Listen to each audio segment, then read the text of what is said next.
Primeiro jardim, o Éden, homem e mulher foram criados. Foram criados por amor, em amor, para ter e viver em comunhão com o seu Criador, que nos primeiros 5 dias da criação já tinha providenciado tudo para que eles vivessem uma vida de abundância sobre a terra.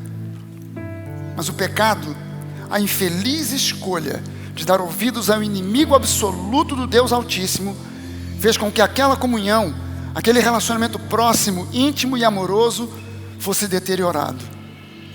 Aquele inimigo havia proposto que eles poderiam se tornar semelhantes a Deus. Que ironia! Aquele que se perdeu, justamente porque imaginou tornar-se semelhante a Deus por meio da rebelião, sem nunca conseguir, vem para convencer aqueles que foram feitos à imagem e semelhança de Deus, instigando e insinuando que através de um ato de desobediência, eles se tornariam aquilo o que eles de fato e de verdade já eram. Deus, o Criador, o Deus de amor, viu o seu coração ser partido por um ato de escolha, baseado numa armadilha do engano. O pecado não pode ficar sem punição. Um Deus que é bom, mas também é justo e justiça, não poderia virar as costas e fingir que nada aconteceu. O pecado precisa ser punido. O salário do pecado é a morte. E sem um ato de justiça e punição do pecado, por parte de um Deus que é a fonte moral do universo, e do qual podemos dizer que é bom somente por reconhecer que também existe o estado moral da maldade, sem a punição do pecado, o mundo inteiro colapsaria. Sem a punição do pecado, dali em diante, todo e qualquer dos seus descendentes teria uma jurisprudência para andar no pecado, roubar, matar, cometer as maiores atrocidades, sem que nem mesmo a autoridade mais elevada do universo, o próprio Deus, pudesse decretar algum tipo de punição. Na verdade, por ser a morte o salário do pecado, nem mesmo descendência haveria. Mas Deus é um Deus de amor absoluto, incondicional, e matar as criaturas que eram um reflexo da sua imagem e semelhança seria para o inimigo um prazer. Seria a conclusão efetiva do seu plano terrível, que era a destruição do plano de amor, realizada agora pelas mãos do próprio Criador. Talvez o inimigo tenha pensado, ao ver Deus procurando por Adão no final da tarde, perguntando em alta voz: Adão, onde você está? Que ali começaria um show de horrores. Provavelmente, escondido atrás de algum arbusto ou pedra, o inimigo observava, esperando pelo momento culminante, a morte de Adão e Eva, trucidados pela ira do próprio Criador, que é santo, santo, santo. Ele imaginava o Deus em quem não há maldade ou sombra de maldade, o Deus que é amor, tendo que negar a sua própria natureza, vestir a toga de um implacável juiz e trucidar com suas próprias mãos aqueles 2 tolos que caíram na conversa do inimigo. Talvez ele imaginasse que teria deixado Deus em uma sinuca de bico, querendo que os seus filhos vivam, prosperem, mas tendo agora que ser o juiz e o executor desses mesmos filhos. Talvez o inimigo olhasse para aquela cena, o homem desconcertado tentando se justificar, Eva cabisbaixa ouvindo a acusação que Adão lhe fazia, mas acusando a serpente, Deus ouvindo aquilo tudo, e o inimigo aguarda feliz o golpe final. O homem destruído, extinto da face da terra, o coração de Deus partido. Finalmente, ele conseguiria a sua vingança por ter sido expulso das hostes celestiais. Mas então a surpresa que choca, decepciona e frustra o inimigo. Deus não fulmina Adão, não extermina Eva. Ele traz 2 animais, provavelmente 2 ovelhas, e mata não o homem, mas as ovelhas. Com a pele daqueles animais, faz vestes ensanguentadas e cobre Adão e Eva, e promete que, embora aquele ato de desobediência tenha trazido maldição sobre a terra, ele mesmo, Deus, estabelecia um plano juridicamente perfeito. Esses animais morreram em lugar de vocês 2, mas esse sacrifício substitutivo é imperfeito. Um homem pecou, um homem precisa pagar o preço da punição devida. Esse sacrifício será um modelo dos sacrifícios que os homens devem fazer por seus pecados. Ovelhas, bodes e outros animais morrerão no lugar do pecador, até que venha aquele que morrerá pelo pecado de toda a humanidade. Deus então faz a promessa de um Redentor que viria um dia, descendente de Adão, um segundo Adão, um homem entre os homens, que pagaria o preço, não somente em lugar de Adão e Eva, mas de todos os seus descendentes. O primeiro Adão falhou, mas o segundo Adão não falharia. Ao longo da história humana, Deus reafirmou o seu compromisso de cumprir a sua promessa da vinda de um Redentor. Os descendentes de Adão aprenderam com Adão sobre o pecado, as consequências do pecado, os sacrifícios necessários para aplacar a ira de Deus contra o pecado. E um desses descendentes foi Abraão. Deus promete a esse patriarca um filho, e ele recebe Isaque, um filho esperado, profundamente amado. Mas um dia Deus lança um desafio inimaginável para Abraão. Pega o teu filho, o teu único filho, o filho a quem você ama, sobe ao alto do Monte Moriá e lá me ofereça esse filho em sacrifício. As instruções sobre o pecado e os sacrifícios de animais tinham corrido de boca em boca e se estabelecido sobre a terra, mas todos sabiam que aqueles eram sacrifícios falhos e insuficientes. Talvez Abraão tenha imaginado: chegou a hora do sacrifício do tal Redentor. Que coisa mais terrível ser Isaque, o meu filho, o meu único filho, o filho a quem eu amo, ser ele, aquele que será sacrificado por toda a humanidade. Mas Isaque era um ser humano comum, nascido com a natureza pecaminosa herdada de Adão. Na última hora, estando Isaque já deitado sobre o monte de lenha que consumiria em chamas o seu corpo morto em sacrifício, o cutelo na mão e o braço estendido de Abraão, Deus o interrompe com um brado: Abraão, Abraão, não estenda a mão sobre o menino e não faça mal a ele. Abraão, estupefato, para. O braço estendido se afrouxa e cai ao lado do seu corpo, que até então estava tenso como uma corda de um violino. Ele olha para trás e vê um carneiro preso pelos chifres em um arbusto. E Deus o orienta para sacrificar o carneiro e não a Isaque. Mais uma vez, o homem foi poupado da ira divina contra o pecado, substituído por um animal. Eu imagino o alívio de Abraão ao ver o seu filho poupado, substituído por um carneiro. Imagino quantas graças ele deve ter dado a Deus por seu filho não ser o Redentor esperado. Naquele mesmo Monte Moriá, séculos e séculos depois, no seu ponto mais elevado, então conhecido como Gólgota, um outro homem levou sobre suas costas um madeiro no qual ele mesmo seria executado. Daquela vez não houve carneiro, cordeiro, bode, nada nem ninguém que o substituísse. Muitos já o haviam chamado de mestre, rabi, mas poucos sabiam que ele era o Redentor prometido lá no Éden. Ninguém ali presente podia imaginar que ali estava sendo dado fim ao sistema de sacrifícios imperfeitos. Ninguém conseguia entender que aquele homem era mais que um mestre, mais que um rabi. Ali estava o Agnus Dei, o Cordeiro de Deus que tira o pecado do mundo. Ali estava Deus feito em carne, o segundo e último Adão, o representante definitivo da humanidade, o próprio Criador vindo ao mundo, humilde na forma de servo, carregando sobre si todas as maldições, todos os pecados, limpando toda a bagunça deixada por Adão e por toda a sua descendência, aplacando de uma vez por todas a ira de Deus contra o pecado, pagando por um crime que ele não cometeu. E ele fez isso por amor ao ser humano que ele mesmo criou, e decidiu não destruir ou exterminar, mas resgatar.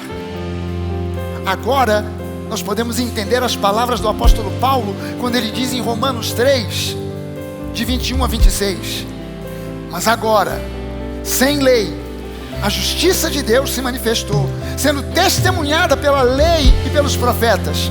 É a justiça de Deus mediante a fé em Jesus Cristo para todos e sobre todos os que creem, porque não há distinção, pois todos pecaram e carecem da glória de Deus, sendo justificados gratuitamente por sua graça, mediante a redenção que há em Cristo Jesus, a quem Deus apresentou como propiciação no seu sangue, mediante a fé.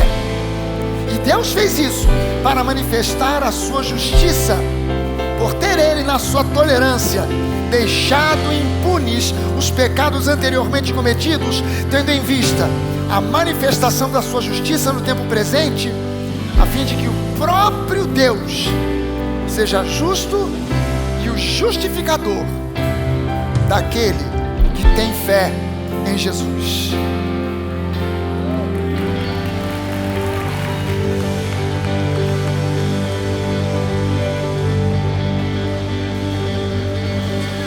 Nova.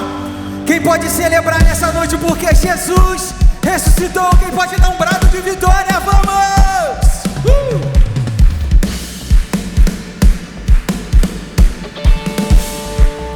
Eu quero ver você tirar o pé do chão. Vamos! Vamos celebrar nessa hora.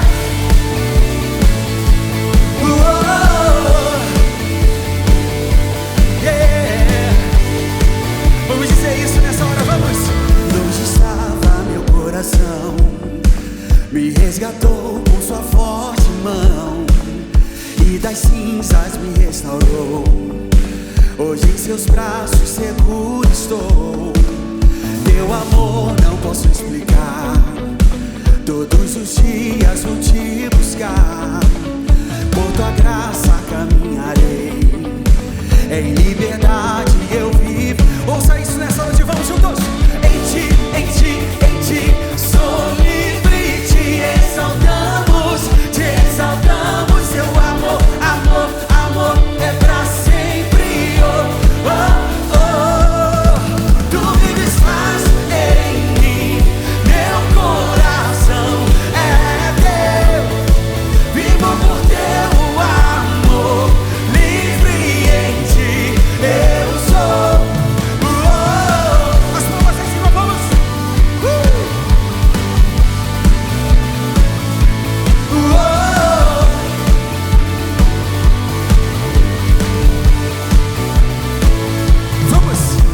Passar pela escuridão, vem brilhar em meu coração. Foi teu filho que me salvou e das correntes me libertou. Esse mundo há de passar, te buscarei até te encontrar. Seja feito o teu querer, teu reino eu vou viver. Vamos! Em ti sou livre, te exaltamos, teu amor, amor é pra sempre. Oh, oh, oh. Tu vives em mim, meu coração é teu, vivo por teu amor, livre em ti eu sou. Oh,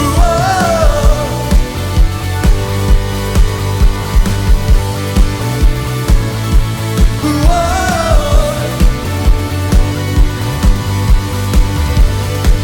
Agora a gente vai fazer assim as palmas aí em cima, vamos!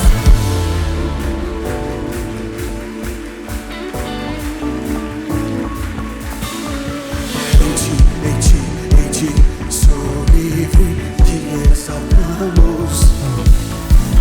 Em ti sou livre, te exaltamos, teu amor, amor é pra sempre. Oh, oh, oh. Tu vives em mim, meu coração é teu, vivo por teu amor, livre em ti. Quem pode tirar o pé do chão? Tu vives em mim, meu coração é teu, vivo por teu amor, livre em ti eu sou.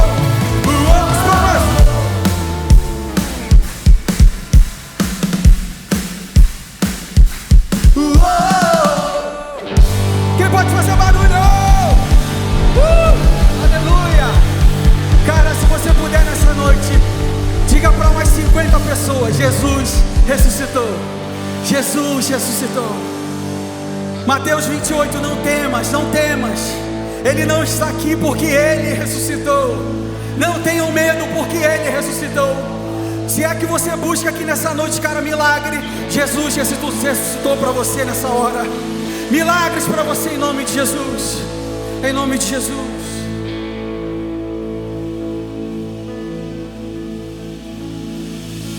O véu que separava já não separa mais. A luz que outrora apagada agora brilha e cada dia brilha mais. Só pra te adorar e fazer seu nome grande e te dar o louvor que é devido. Estamos nós aqui.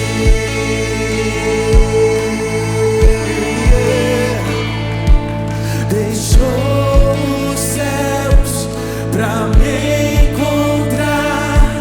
Aqui não é o seu lugar. Um amor assim o mundo não conheceu.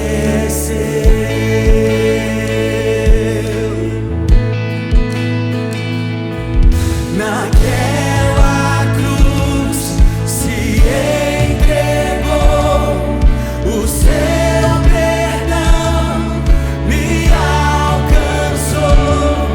Um amor assim o mundo não conheceu.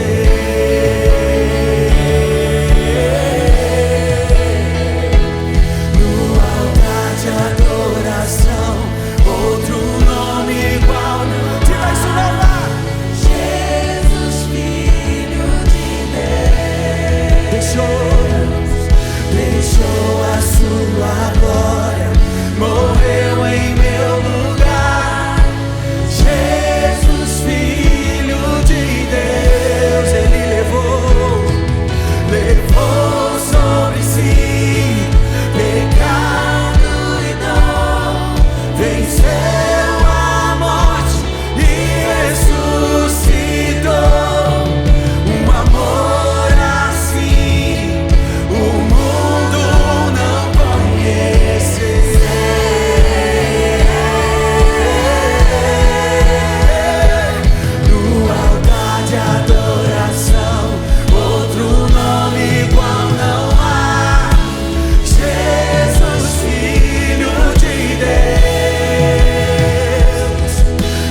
mais uma vez. Mais alvo que a neve eu sou.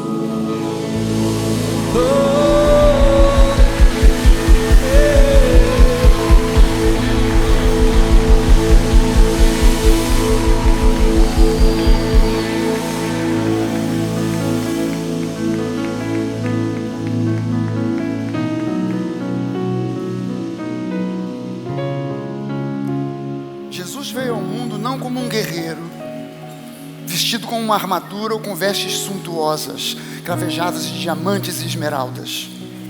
Ele não desce do céu em uma nuvem, cercado de uma multidão de anjos, a ele adorando, mas veio como um bebê. O Criador se submete a vir ao mundo na forma de uma das suas criaturas e percorre todo o trajeto de um ser humano da infância à idade adulta. Jamais os homens poderiam imaginar que o Deus Todo-Poderoso abriria a mão de seus privilégios divinos para se tornar como um de nós. Embora tenha sido concebido de modo sobrenatural pela ação do Espírito Santo no ventre de Maria, ele nasce de um modo extremamente humilde, num abrigo entre animais e de parto normal. Sua mãe teve as dores do parto e tudo ocorreu de uma forma aparentemente corriqueira, mas não para os pastores, que estavam no campo e foram os primeiros a receber a revelação milagrosa da parte de anjos, de que em Belém acabara de nascer o Messias. Não para os magos, que vieram do Oriente visitá-lo, trazendo presentes para aquele que eles entenderam ser o Rei dos Reis. Não para Isabel, a futura mãe de João Batista, que já avançada nos dias da sua gravidez, recebe a visita de Maria e ao avistá-la tem uma revelação e declara as palavras proféticas registradas por Lucas no primeiro capítulo do seu Evangelho. Naqueles dias, Maria se aprontou e foi depressa à região montanhosa, a uma cidade de Judá. Entrou na casa de Zacarias e saudou Isabel. Quando Isabel ouviu a saudação de Maria, a criança lhe estremeceu no ventre.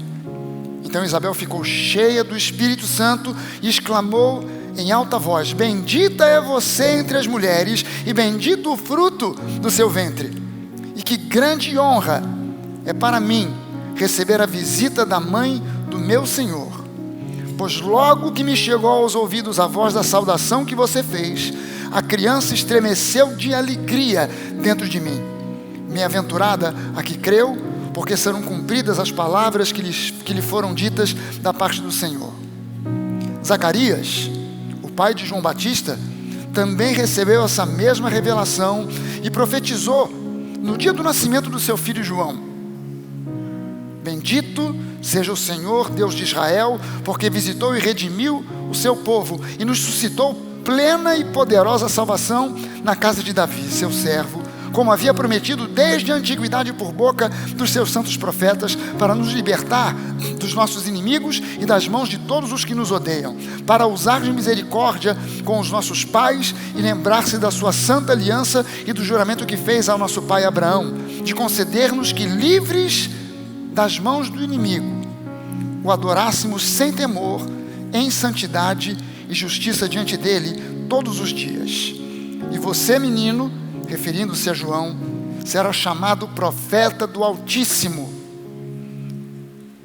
porque precederá o Senhor, preparando-lhe os caminhos para dar ao seu povo o conhecimento da salvação por meio da remissão dos seus pecados, graças à profunda misericórdia do nosso Deus, pela qual nos visitará o sol nascente das alturas, para iluminar os que jazem nas trevas e nas sombras da morte, e dirigir os nossos pés pelo caminho da paz. 40 dias depois de ser circuncidado, o menino Jesus é levado ao templo para ser apresentado diante do Senhor, e também para Maria proceder ao ritual de purificação pós-parto exigido pela lei mosaica.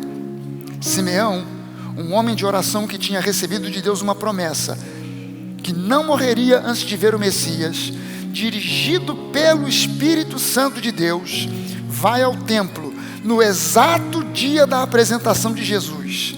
Ao ver o menino, ele toma aquele bebê nos braços e declara: agora, Senhor, podes despedir em paz o teu servo, segundo a tua palavra, porque os meus olhos já viram a tua salvação, a qual preparaste diante de todos os povos, luz para a revelação aos gentios e para a glória do teu povo de Israel. Naquela mesma hora, chega uma profetisa, Ana, uma mulher de oração, viúva, de 84 anos de idade. Mas vendo aquela cena, ela mesma é tomada de um grande entusiasmo e sai anunciando por toda Jerusalém que nascera o Redentor que todos esperavam.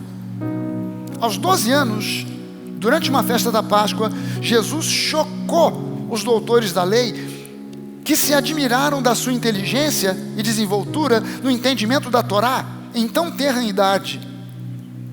Mas esses eventos tão sobrenaturais do nascimento e da infância de Jesus parecem ter caído no esquecimento da grande maioria das pessoas. Jesus vivia numa pacata vila em Nazaré, trabalhando ao lado daquele que o criara como seu próprio filho, José. Nada de extraordinário parecia estar acontecendo agora na vida daquele jovem carpinteiro, até que ao completar 30 anos, tudo muda. Mais uma vez, Jesus chama a atenção de todos, mas agora não apenas por sua inteligência, mas pelos milagres que começam a fluir através dele. Coxos, leprosos e cegos são curados, e não somente isso, mais uma vez a sua sabedoria deixa os escribas e fariseus estupefatos. Jesus era intenso e viajava de aldeia em aldeia, de cidade em cidade, num ritmo frenético. Mas um dia, ele para. João registra em seu evangelho que ele para nos arredores de uma pequena vila chamada Sicar, onde se encontrava um poço de água conhecido como Poço de Jacó. Era meio-dia. Seus discípulos tinham ido à cidade comprar algum alimento e Jesus estava só. Então chega uma mulher samaritana. Os samaritanos eram um povo com quem os judeus tinham grande desavença. E ela veio buscar água, mas ela não queria encontrar ninguém. A sua fama não era das melhores. Ela já tivera 5 maridos, e o homem com quem ela vivia no presente, nem mesmo seu marido era. Então ela evita a ida ao poço no horário mais fresco da manhã, quando muitas mulheres iam buscar água, evitando com isso o desprezo e os comentários maldosos. Mas Jesus pede que ela lhe dê um pouco de água. A mulher pergunta a Jesus: como sendo o Senhor um judeu, pede água a mim que sou mulher e samaritana? Jesus responde que se ela conhecesse o dom de Deus e quem era aquele que estava lhe pedindo água para beber, ela pediria e ele lhe daria água viva. Ao que a mulher respondeu: o Senhor não tem balde e o poço é fundo, de onde vai conseguir essa água viva? Jesus respondeu que quem bebesse da água daquele poço voltaria a ter sede, mas quem bebesse da água que ele tinha para oferecer nunca mais teria sede, e ainda se tornaria numa fonte a jorrar para a vida eterna. No fim daquela conversa, Jesus se revela dizendo: eu sou o Messias, eu que estou falando com você. Naquele momento, aquela mulher, entendendo quem Jesus era e o que ele lhe oferecia, ela deixa o seu cântaro e vai à cidade e diz ao povo: venham comigo e vejam um homem que me disse tudo o que eu já fiz. Não seria ele por acaso o Cristo?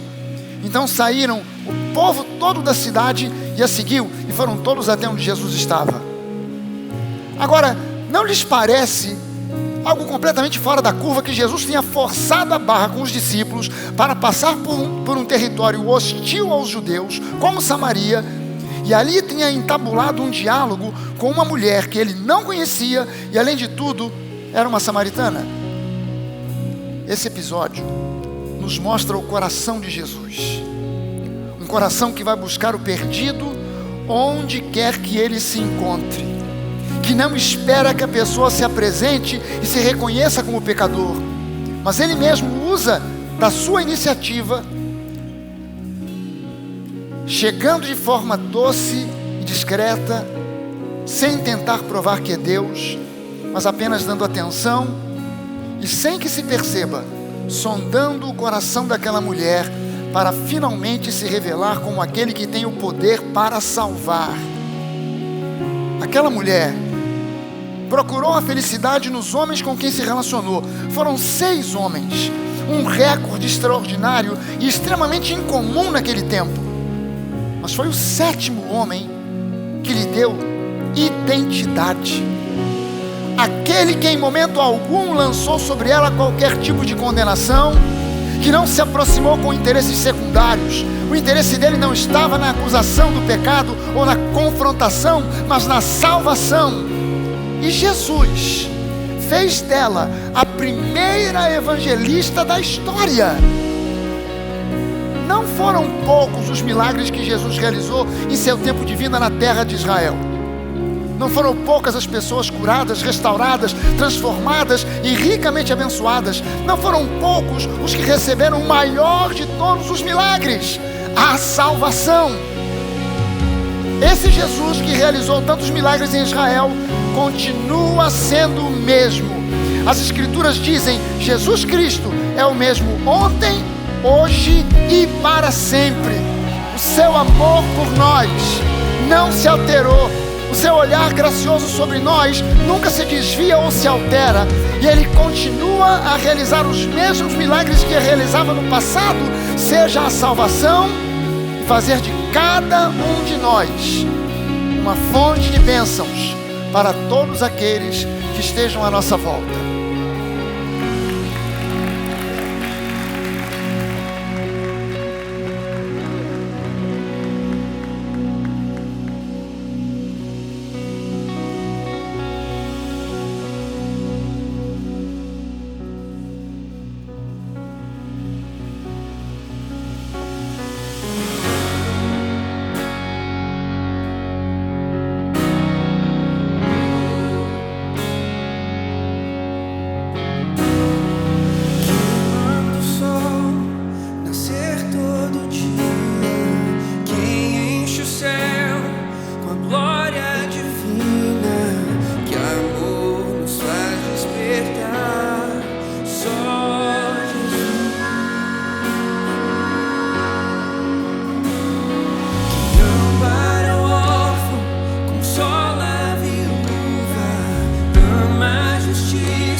daria de beber? Você me ouviu? Isso é ruim, hein? O quê? O senhor sendo judeu? pedindo a mim, uma samaritana, uma mulher. Me desculpe. Devia ter dito, por favor. Não é seguro você ficar aqui sozinho. Nem você. Por que não vem com os outros? E por que tão tarde assim? As mulheres não vêm ao poço quando é mais fresco, pela manhã? Bom... Nenhuma delas quer ser vista comigo, então eu tenho que vir ao meio-dia. No calor, como você gentilmente me lembrou. Por que não querem ser vistas com você? Longa história. Eu ainda gostaria de beber água, se puder me dar um pouco. É incrível o que uma garganta seca faz.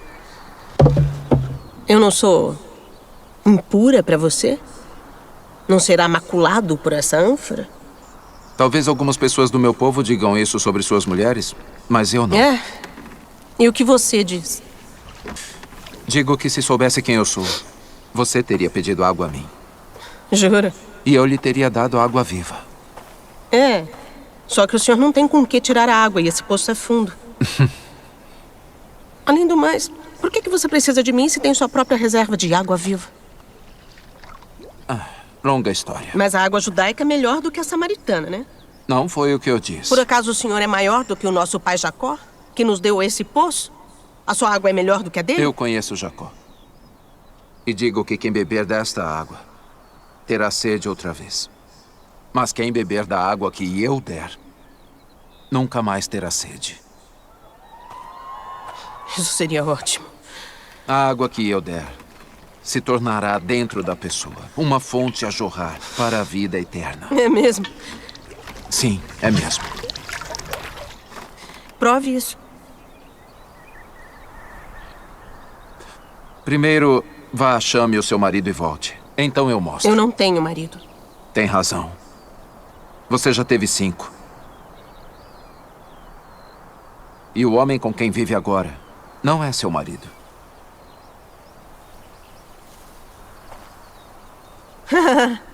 Já entendi. Vejo que é um profeta. Você veio pregar pra mim. Não. Normalmente, a única coisa boa de vir aqui sozinha é que eu posso escapar de ser condenada. Eu não estou aqui para condenar. Eu cometi muitos erros. Muitos erros. Mas são homens como você que tornam impossível que eu faça alguma coisa a respeito. Como? Nossos antepassados adoraram neste monte. Mas vocês judeus dizem que Jerusalém é o lugar onde se deve adorar. Dizem isso porque o templo está lá. Sim.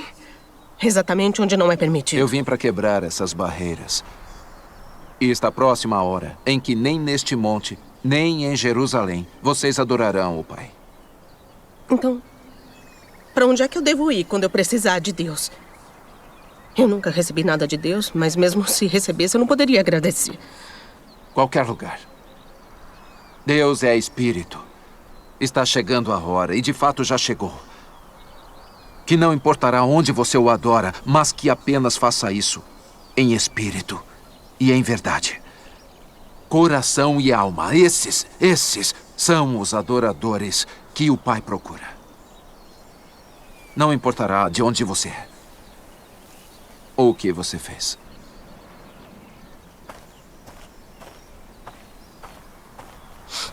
Você acredita no que eu digo? Ai, moço, até o Messias chegar e explicar tudo e resolver essa bagunça, inclusive a minha, eu não confio em ninguém. Você estava errada quando disse que nunca recebeu nada de Deus. Esse Messias de quem você fala, eu sou ele. O primeiro se chamava Ramim. Você era uma mulher de pureza. Estava animada por se casar. Mas ele não era um bom homem. Machucou você. E fez você questionar o casamento. E até a prática da sua fé. O segundo se chamava Fazard.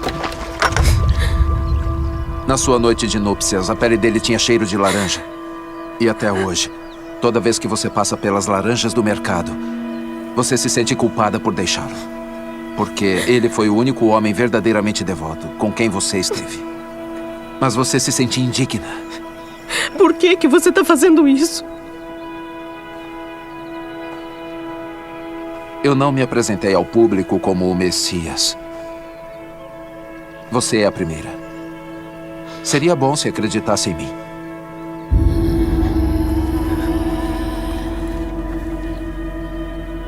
Você escolheu a pessoa errada. Eu vim a Samaria só para encontrar você. Você acha que foi um acidente eu estar aqui no meio do dia? Eu sou rejeitada por todo mundo. Eu sei. Mas não pelo Messias.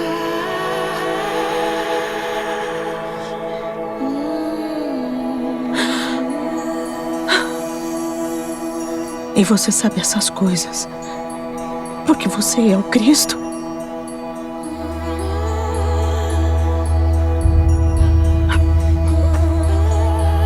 Eu vou contar pra todo mundo. Eu estava contando com isso. Em espírito e em verdade. Em espírito e em verdade. Não será só sobre montanhas ou templos. Logo. Só o coração. Você promete? Eu prometo. Este homem me disse tudo o que eu tenho feito. Ele deve ser o Cristo.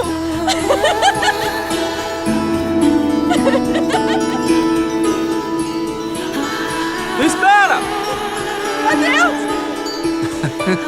A sua água. Você esqueceu a sua... Venham ver um homem que me disse tudo que eu tenho feito!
pela graça do Senhor.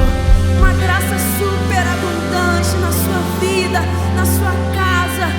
Vamos juntos declarar isso, Nova?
preciso mesmo do Deus que existe. Eu preciso que o Deus sem início, o Deus que se encolheu para caber na história, divida também o meu mundo em antes e depois dele. O Deus que existe sabe o tamanho da minha dor que existe, sabe também como não mereço sua luz divina. Ele poderia até contar quantas vezes eu neguei, e foram bem mais de 3. Mas não. Ele vem até mim. E só de pensar em querer de volta esse Deus, descubro que Ele me quer ainda mais. Que o Deus que existe me vê. Claro, quem poderia se esconder dele? Ai, criatura cheia de graça. São os seus olhos que verão a Deus, não os de outra pessoa. Começo então a abrir os meus olhos aos poucos e vejo ali perto de mim, tão perto, seus pés divinos, sujos de terra, dançando uma canção que parece comemorar algo desde a eternidade. Eu sinto que eu perdi algum evento importante, cheguei atrasada. Quando olhei para cima, a cruz já estava vazia. Uma sensação de morte em mim de repente vira vida, instantaneamente. Olho minha roupa ensanguentada, mas por que não me dói nada? Eu não encontro nenhuma ferida em mim. Eu não entendo. Não entendo de sacrifícios, não entendo de rituais, mas uma coisa eu sei: o som dessa voz. Eu reconheço a voz do Cordeiro. É a voz que me chama para fora da dor, para fora do pecado, da necessidade de ter força em mim, que me chama a confiar em alguém maior que eu. Sim, eu conheço essa voz, inconfundível. Na brisa, na tempestade, só uma voz me chama pelo nome. Só uma voz tem palavras que me fazem viver agora, sem precisar esperar pelo que ainda vai vir. Essa é a voz do Deus que existe. E Ele então me diz seu nome, Jesus. Mas pode me resumir em amor. Eu quero andar com o Deus que existe. O Deus que me ressuscita com Ele, que faz da minha vida um caminho de glória e mais glória ainda, de amanhecer hoje e amanhecer amanhã também. Me diga, quem mais se fez cordeiro por nós? Quem mais se fez o nosso erro? Quem mais nos coroou herdeiros? Só em um Deus que realmente existe, a morte vira vida e a dor, poesia. Mas você está certo, é verdade. Ainda nem vimos tudo. Contudo, o que vemos agora não é pouco e não é menos. Vemos sim Deus por inteiro, porque vemos Jesus.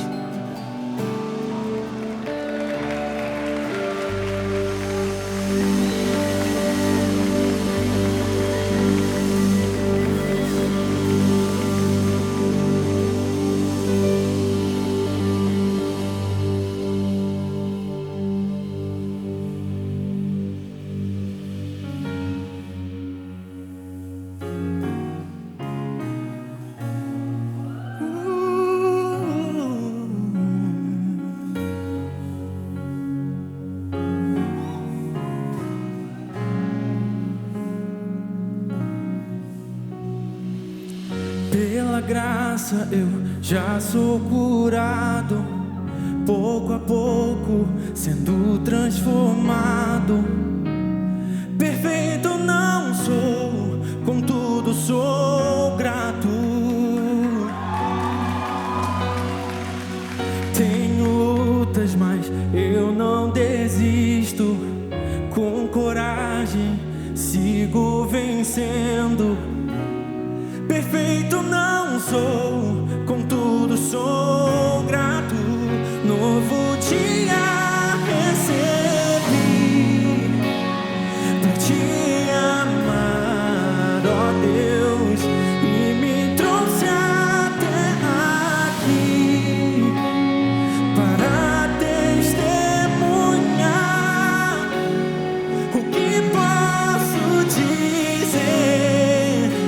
Se não aleluia, sou grato, Cristo, sou grato, Cristo, sou grato, Cristo. Novo dia recebi, eu recebi.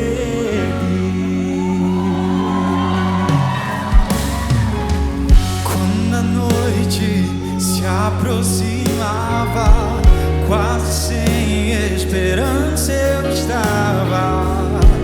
Minha mão segurou, por isso sou grato. Quando no fogo eu fui lançado, El Shaddai, você estava ao meu lado. Nunca me deixou, por isso sou grato. Novo dia recebi pra te amar, ó Deus, e me trouxe até aqui para testemunhar.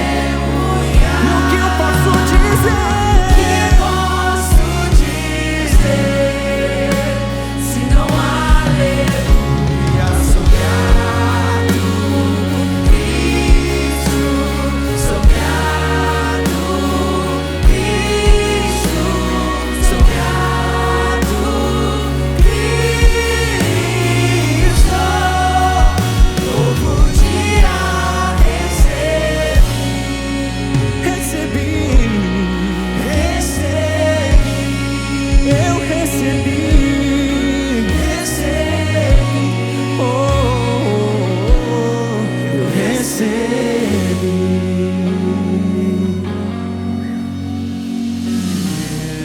Senhor, eu só quero adorar. Você é tudo, é tudo, é tudo para mim. Meu Senhor, eu só quero adorar. Você é tudo, é tudo, é tudo para mim. Oh, meu Senhor, eu só quero adorar. Você é tudo, é tudo, é tudo para mim. Meu Senhor, meu Senhor, eu só quero adorá-lo.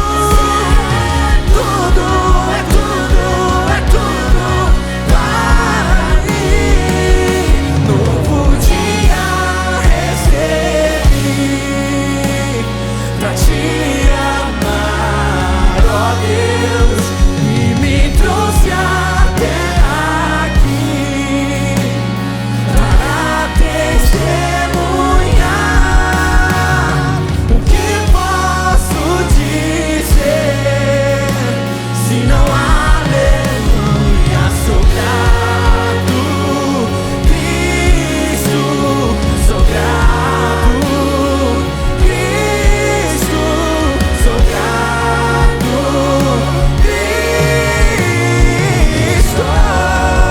Novo dia recebi, eu recebi, eu recebi.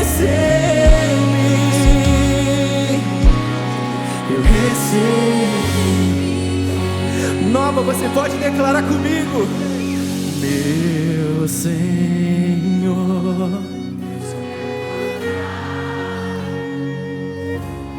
você é tudo, é tudo, é tudo para mim. Meu Senhor, só quero amar. Aleluia!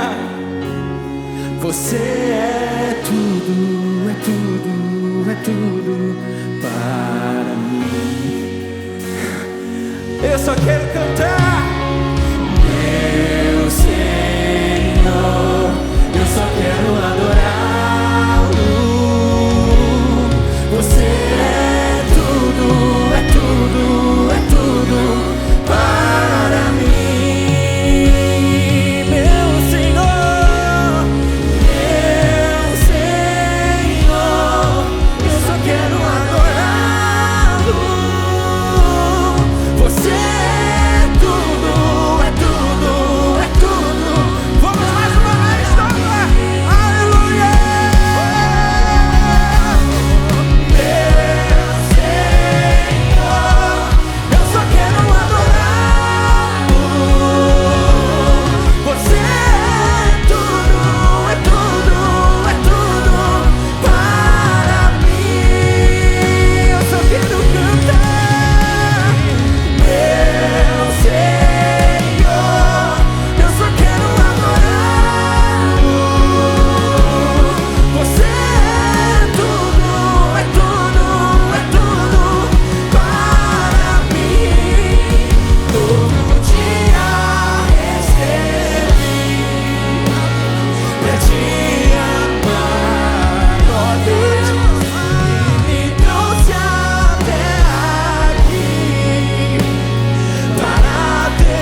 apesar de andar em amor, curar enfermos, restaurar a dignidade de prostitutas e cobradores de impostos, trazer esperança aos desvalidos, alimentar as multidões, Jesus foi falsamente acusado com uma enxurrada de mentiras, condenado e crucificado.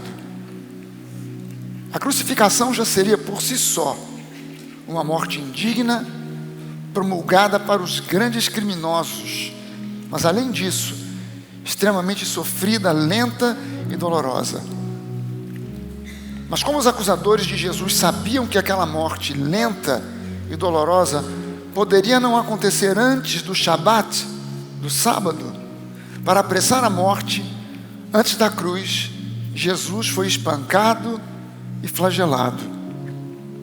A flagelação por si só, por sua crueldade e violência, em muitos casos, já era o suficiente para matar o condenado. Mas Jesus sobreviveu à flagelação. Fazer com que o condenado carregasse sobre os ombros o madeiro lhe exauria as forças, também contribuindo para que sua morte se desse num tempo mais curto na cruz. Crucificado às 9 horas da manhã, Jesus estava sendo sacrificado no exato momento em que, não tão distante dali, no templo de Jerusalém, eram tocadas as trombetas anunciando o início da morte sacrificial dos cordeiros da Páscoa. Às 15 horas, 3 da tarde, Jesus estava morto.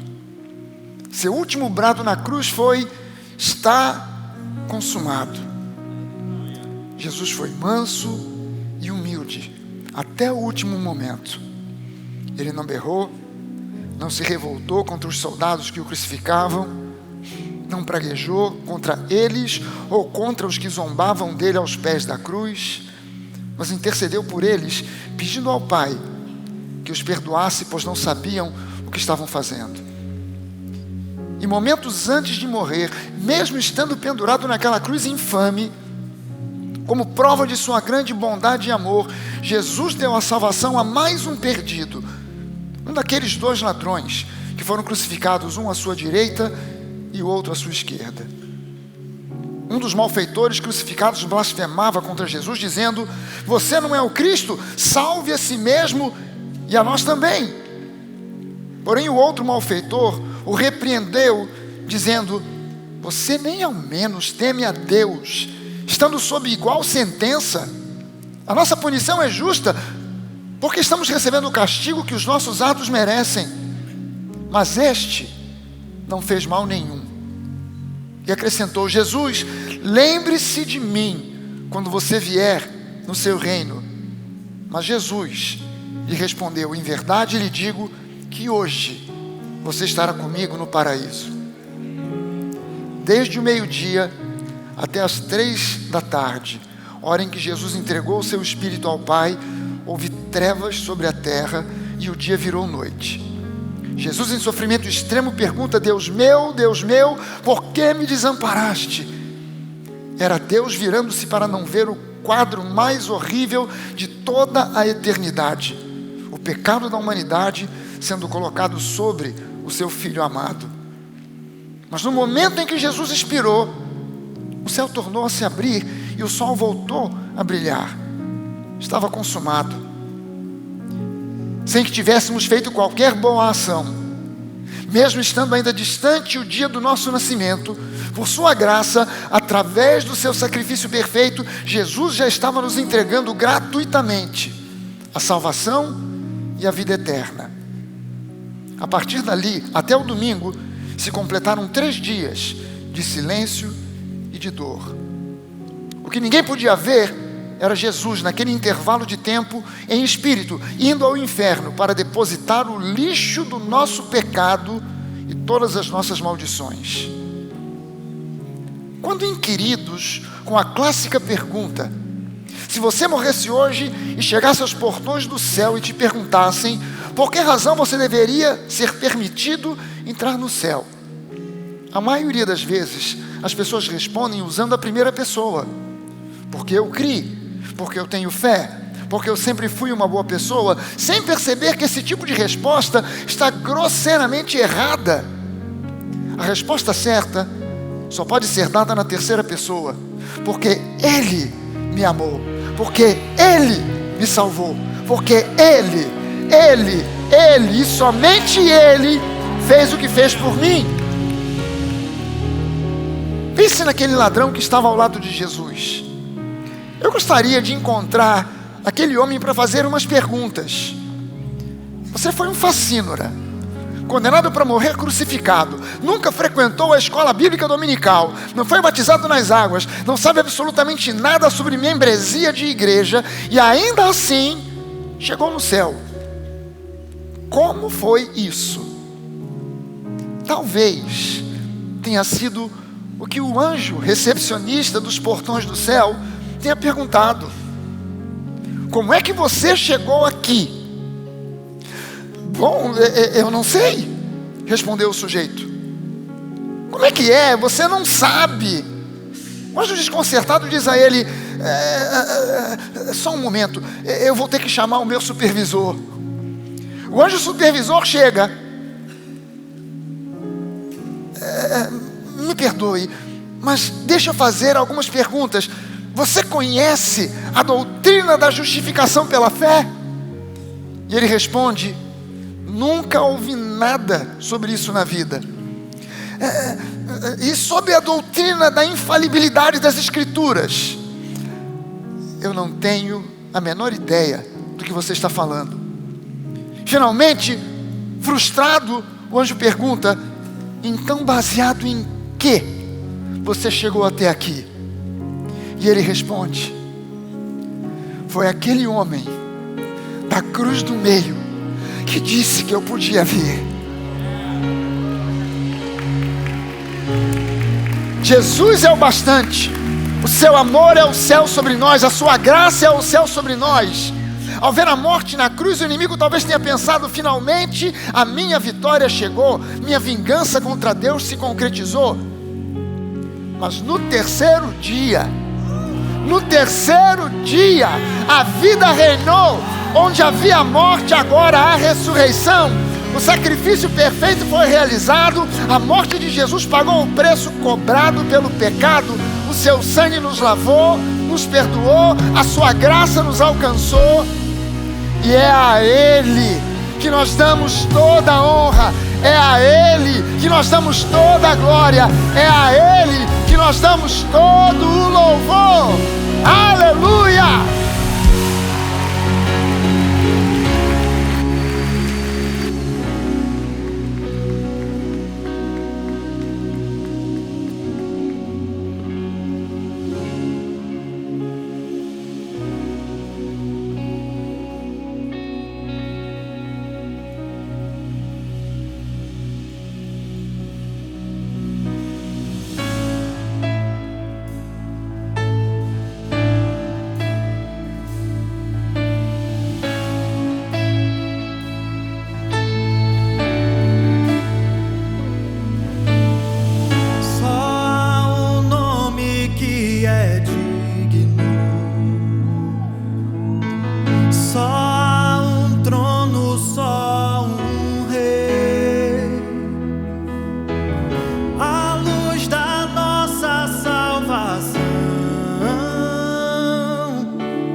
os espinhos e os pregos em suas mãos. Ele é digno, veja o Cordeiro, veja aquele que glorificar está, e veja o fogo e o amor em seu olhar. Ele é digno,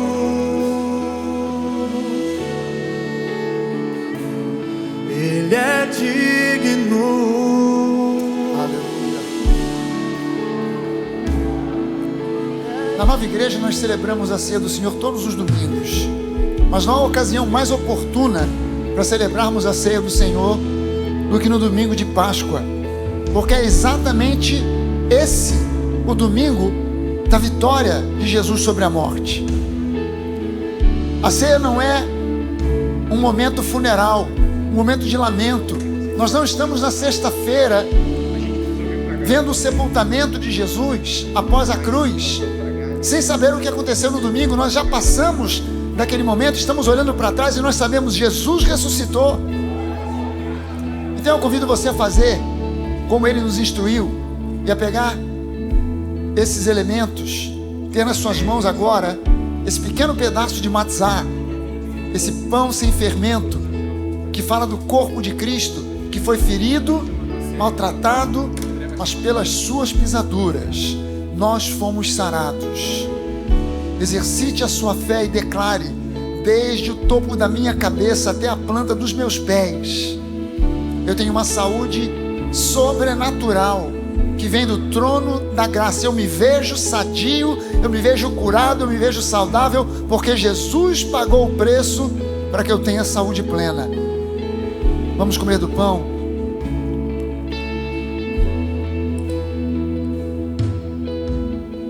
Pai, te agradecemos por esse cálice que fala desse sangue, o sangue da nova aliança que foi derramado por nós, o sangue de Jesus, o sangue do corpo de Jesus que se esvaiu, que foi derramado em sacrifício para que nós tenhamos o perdão pleno de todos os nossos pecados passados, presentes e futuros, para que nós tenhamos o privilégio de sermos agora chamados de filhos do Deus Altíssimo. Nós celebramos, meu Pai, dando a Ti louvores e gratidão por tudo aquilo que foi feito por nós. Amém. Você pode beber do cálice. Aleluia. Amém. Você pode levantar uma das suas mãos e dar graças a Deus.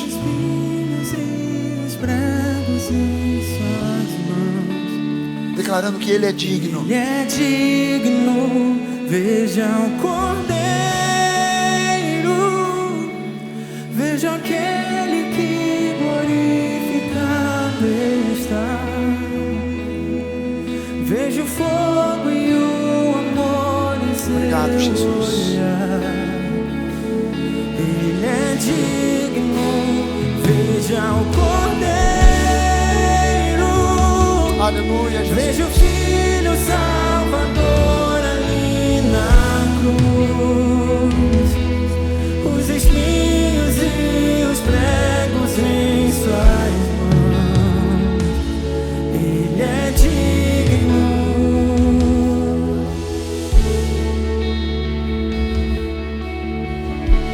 Aleluia.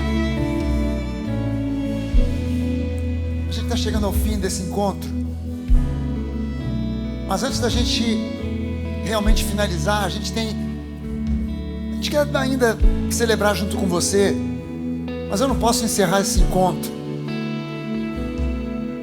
sem lembrar para você que tudo que Jesus quer de cada um de nós é simplesmente o nosso sim para aquilo que Ele nos oferece, a vida eterna. Ele não quer da sua parte sacrifícios, Ele não quer da sua parte rituais, Ele não quer sequer de você uma declaração de que você tem essa ou aquela religião. Lembre-se que nós vimos aqui dois casos que são marcantes: aquela mulher no poço de Jacó e aquele ladrão crucificado ao lado de Jesus. Nenhum dos dois tinha obras, nenhum dos dois tinha absolutamente nada para oferecer a Deus em troca de uma benesse, de uma bênção, de uma salvação. Mas ainda assim, Jesus ofereceu a eles a água da vida, ofereceu a eles o paraíso, ofereceu a eles a vida eterna. E eu quero convidar você que hoje talvez esteja visitando a gente, talvez você tenha frequentado aqui a Nova, mas nunca tomou uma decisão pessoal, profunda, real, pessoal sua, com Jesus como seu Senhor e Salvador. E talvez você queira fazer isso.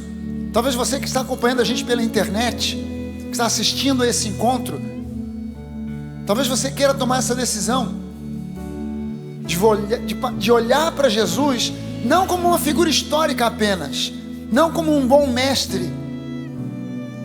Uma pessoa me perguntou há pouco tempo se a cura que a Bíblia fala, quando a Bíblia diz que Ele, pelas suas pisaduras nós fomos curados, essa pessoa me perguntou, não seria apenas uma cura moral? Eu disse não, a Bíblia fala de cura física, e não é cura moral pelo simples fato de que o homem não precisa de uma cura moral, o que ele precisa é de nascer de novo. Homens que você olha e pensa, caramba, que pessoa honrada e digna, que ocupa um alto cargo no governo, que ocupa um alto cargo numa multinacional, que ocupa um alto cargo numa estatal. E de repente você pergunta, mas por que um homem desse, que recebe um salário digno de um príncipe, que recebe um salário que se equipara a apenas 1% da população do mundo, que recebe um salário daquela estatura, se envolve num esquema de corrupção? Porque o que o homem precisa não é de boa moral, o que ele precisa é de um novo coração. Do novo coração vem uma boa moral. Se você quer ter esse novo coração e se entregar a Jesus, eu queria que você fizesse um sinal com uma das suas mãos. Eu queria orar junto com você, orar por você. Basta que você levante uma das suas mãos e eu vou entender que você quer fazer esse compromisso pessoal. Amém, eu estou vendo a sua mão. Amém, amém, amém, amém, amém, amém. Deus abençoe, amém, amém. Deus abençoe, amém. Deus te abençoe, amém, amém, amém, amém, aleluia.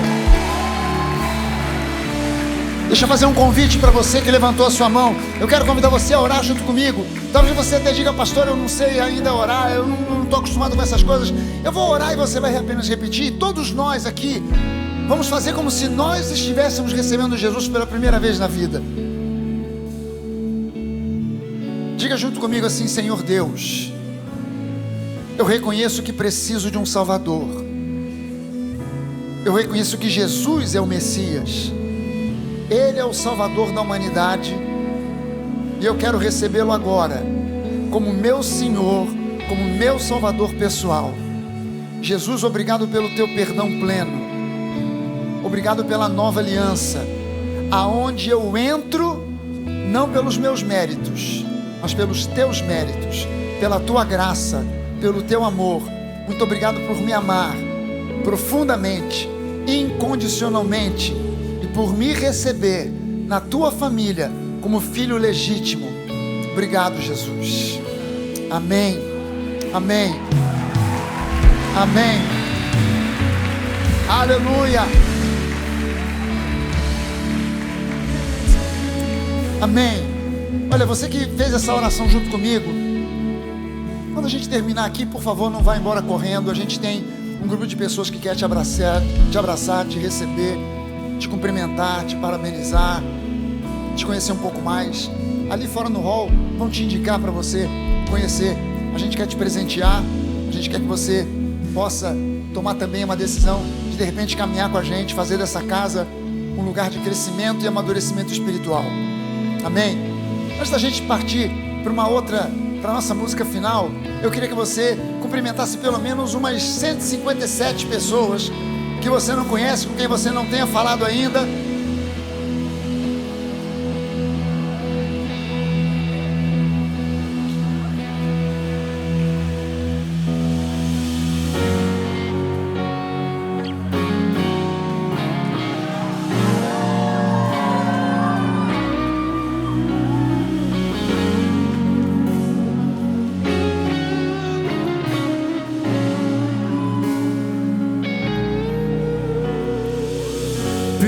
graça eu já sou curado, pouco a pouco sendo transformado.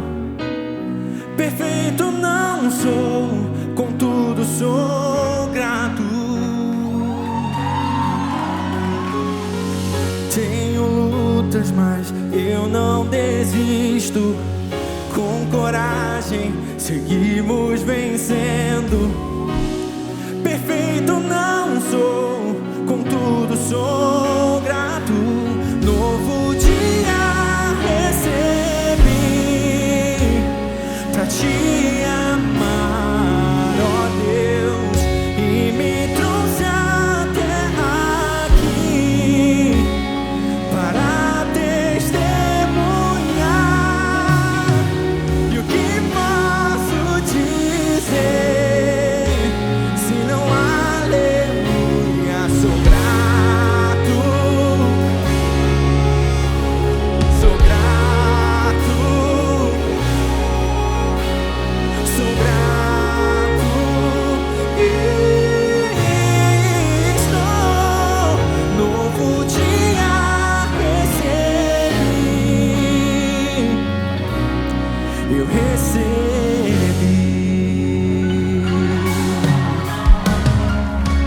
Quando a noite se aproximava, quase sem esperança eu estava. Minha mão segurou, por isso sou grato. Quando no fogo eu fui lançado, El Shaddai, você estava ao meu lado.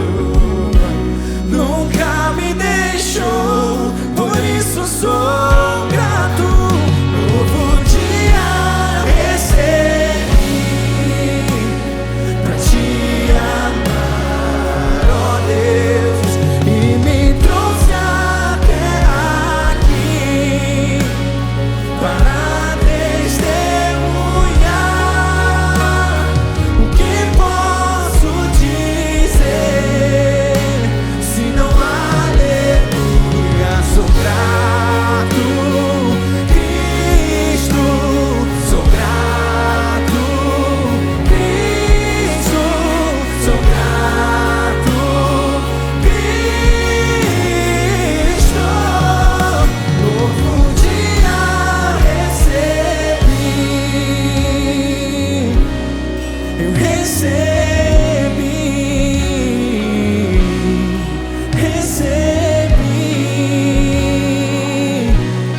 eu recebi.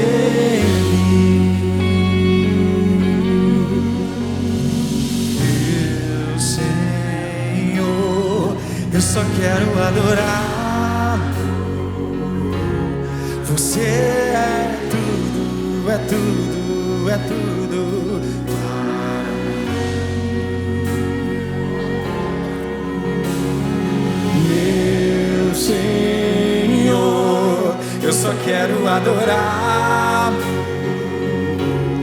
Você é tudo, é tudo, é tudo para mim. Meu Senhor, eu só quero adorá-lo. Você é tudo, é tudo, é tudo para mim. Eu canto meu Senhor, meu Senhor.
Aleluia.